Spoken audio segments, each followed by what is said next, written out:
যারা আপনারা বিভিন্ন প্রান্তে রয়েছেন, বাংলাদেশের বিভিন্ন প্রান্তে রয়েছেন, আপনাদেরকে আহ্বান জানাচ্ছি, ছাত্র নাগরিকদের আহ্বান জানাচ্ছি, যে জুডিশিয়ারি কু করার চেষ্টা চলছে, যে জুডিশিয়ারি কু এর মধ্য দিয়ে আমাদের ছাত্র নাগরিকের অংশগ্রহণে যেই গণবিপ্লবটি হয়েছে, যে গণবিপ্লবটিকে প্রশ্ন করার জন্য যে ধরনের কু করা হয়েছে, আমরা আপনাদেরকে আহ্বান জানাচ্ছি, আপনারা রাস্তায় নেমে আসুন এবং জুডিশিয়ারি কুকে আপনারা রুখে দিন। আপনাদেরকে বারবার আহ্বান জানাচ্ছি।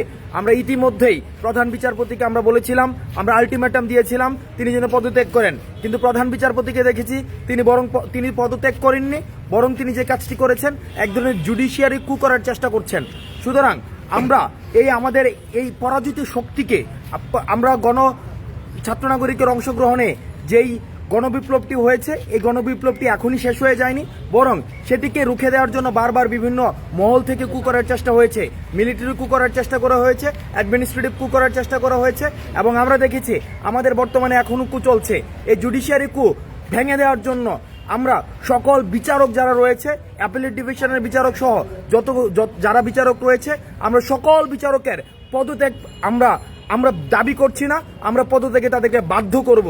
কারণ অনেক দাবি করার সময় ছিল, এখন তাদের কাছে আর দাবি করার বিষয় না, তাদেরকে আমরা বাধ্য করব। এবং বিশ্ববিদ্যালয় প্রত্যেকটি শিক্ষা প্রতিষ্ঠানে যে ধরনের শিক্ষক সমিতি নামে সরকারের একজন স্পোক্স পার্সন রয়েছে, আমরা সেই শিক্ষক সমিতিগুলোকে আমরা ভেঙে দিতে চাই। কারণ এই সব শিক্ষক সমিতি কখনোই শিক্ষার্থীদের কাজে আসেনি, বরং সেগুলো দলীয় লেজুর ভিত্তিক রাজনীতিকে প্রণোদনা দেওয়ার জন্য এবং শিক্ষার্থীদের নৈতিক যে ধরনের অধিকার রয়েছে সেই অধিকারের আন্দোলনকে প্রশ্নবিদ্ধ করার জন্য এবং অধিকারের আন্দোলনকে দমন করার জন্য সবসময় ব্যবহৃত হয়েছে। সেই জায়গা থেকে আমরা ছাত্র নাগরিকদেরকে আহ্বান জানাচ্ছি, আপনারা নিজ নিজ জায়গা থেকে আজকে আপনারা রাস্তায় নেমে আসুন। আপনাদের আপনাদের পার্শ্ববর্তী হাইকোর্ট, জেলা কোর্ট এবং যে আমাদের বাংলাদেশের যে আমাদের হাইকোর্ট রয়েছে, সুপ্রিম কোর্ট রয়েছে, এই সুপ্রিম কোর্ট ঘেরাও করুন। আমাদের প্রত্যাশিত প্রধান বিচারপতি সহ অন্যান্য বিচারপতিদের পদত্যাগ না হওয়া পর্যন্ত আমাদের আজকে রাজপথ ছাড়ব না।